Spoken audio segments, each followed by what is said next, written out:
प्यारे बच्चों, पुराने ज़माने की बात है। एक मुल्क पर एक बादशाह हुकूमत करता था। वो बादशाह बहुत ही सांगदिल और जालिम था। उसके पास एक पालतू तोता था। वो नयाब नस्ल का तोता जब बादशाह को तोहफे में दिया गया तब वो छोटा सा बच्चा था। बादशाह को वो तोता बहुत अजीज था। वो हर वक्त उसे अपने करीब रखता। बादशाह सफ़र में हो या जंग में कहीं भी जाता, उस तोते का पिंजरा उसका हम सफ़र होता। एक दिन तोते ने बादशाह से कहा, आलीजा, मुझे कुछ दिनों से अपने माँ बाप और घर वालों की याद बहुत सता रही है।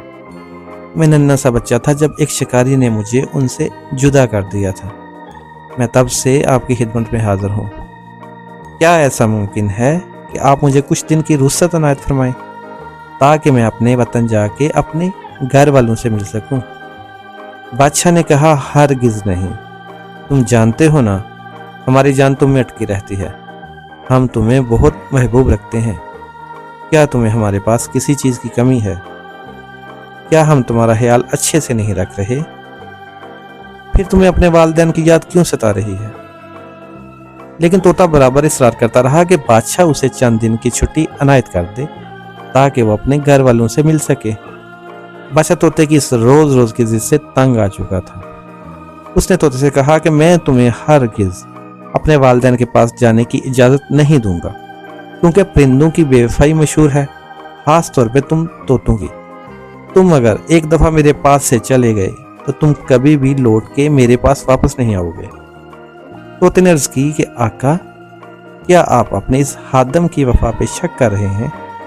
मैं आपसे वादा करता हूँ कि मैं अपने घर वालों से मिलके ज़रूर लौट आऊँगा।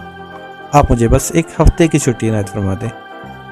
तोता मुसलसल जिद और तकरार करता रहा। आखिरकार बादशाह मजबूर हो गया और उसने तोते को अपने मुल्क में जाने की इजाज़त दे दी।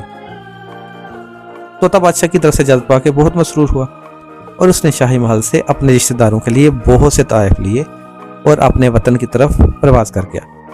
2 दिन की मुकम्मल मुसलसल प्रवास के बाद जब वो अपने मुल्क में पहुंचा तो उसके घर वाले उसे देख के बहुत खुश हुए। वो अपने दोस्तों से, रिश्तेदारों से मिलता रहा। जब वो 3 दिन उनके पास रहा तो उसने अपने घर वालों को कहा कि मेरी मोहलत खत्म हो चुकी है और अब मेरा लौटने का वक्त हो चुका है। मुझे 2 दिन का सफ़र दरपेश है। बादशाह से सिर्फ 1 हफ्ते की ही छुट्टी मिली थी। तोते के घर वालों ने उसे समझाया कि अब तुम्हें लौटने की बिल्कुल ज़रूरत नहीं। बादशाह एक जालिम शख्स है। अगर उसमें इंसानियत होती तो इतने साल तुम्हें कैद करके क्यों रखता? नीज़ बादशाहों की सोबत किसी को रास नहीं आती। बादशाहों का मजाज तो शाही होता है, पल में तोला पल में माशा। इसलिए बेहतर यही है तुम यहीं हमारे पास रहो। तोते ने कहा, हरगिज़ नहीं। मैंने बादशाह से वादा किया है, मैं वापस लौट के ज़रूर आऊँगा, और अगर मैंने अपना वादा पूरा ना किया तो बादशाह सारी ज़िंदगी दोबारा किसी परिंदे पे एतबार नहीं करेगा।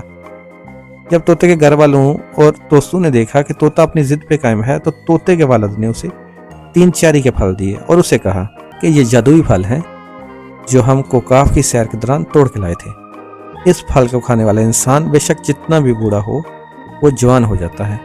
तुम ये फल अपने बादशाह को देना, वो बहुत खुश होगा और हो सकता है इस खुशी में वो तुम्हें आज़ाद कर दे।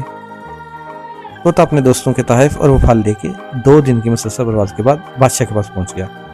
बादशाह ने तोते को देखा तो बहुत खुश हुआ और उससे पूछा, क्या तुम अपने मुल्क से हमारे लिए कोई तोहफा लाए हो? तोते ने कहा, क्यों नहीं मेरे आका, मैं आपके लिए कोकाफ के जादुई फल लाया हूँ। इनको खाने वाला बूढ़ा शख्स जवान हो जाता है। ये सुन के बादशाह को बहुत ताज्जुब हुआ। उसने 2 फल अपने लिए रख लिए और 1 फल मलका को दे दिया। बादशाह का सबसे करीबी वजीर, जो दरअसल बादशाह के मरने के बाद खुद बादशाह बनना चाहता था, जब उसने इन फलों के बारे में सुना तो वह शदीद हसद का शिकार हो गया और उसने सोचा कि अगर बादशाह दोबारा जवान हो गया तो मेरे बादशाह बनने का ख्वाब तो अधूरा रह जाएगा। उसने बादशाह से कहा, मेरे आका, आपका तोता एक बेअक्ल परिंदा है। आप इसकी दी हुई कोई भी चीज़ ऐसे कैसे खा सकते हैं?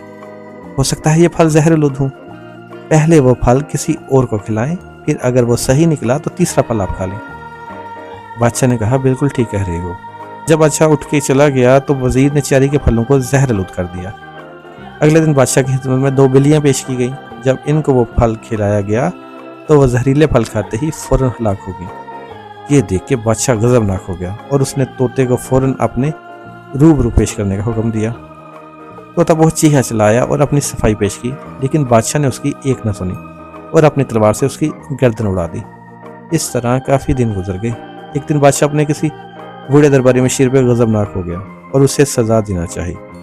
اچانک اس کے ذہن میں تیسرے پھل کا خیال آیا جو اس نے ملکہ کو کھانے سے منع کر دیا تھا۔ بادشاہ نے حکم دیا کہ وہ طوطے کا لایا ہوا تیسرا پھل لاؤ اور اس بدبخت کو کھانے کو دو تاکہ میں اس کو اپنے سامنے تڑپ تڑپ کے مرتا ہوا دیکھ سکوں۔ جب بوڑھے درباری کو وہ تیسرا پھل زبردستی کھلایا گیا جو زہر سے محفوظ تھا تو اس کو کھاتے ہی اس کے سفید بال فوراً سیاہ ہو گئے اور اس کے منہ کے ٹوٹے ہوئے دانت بھی مکمل ہو گئے۔ وہ بالکل نوجوان لڑکا بن گیا۔ بادشاہ یہ دیکھ کے بہت حیران ہوا اور پچھتانے لگا کہ کاش میں نے وہ پھل پہلے ہی کھا لیا ہوتا، لیکن اب پچھتائی کیا ہوت جب چڑیاں چگ گئیں کھیت۔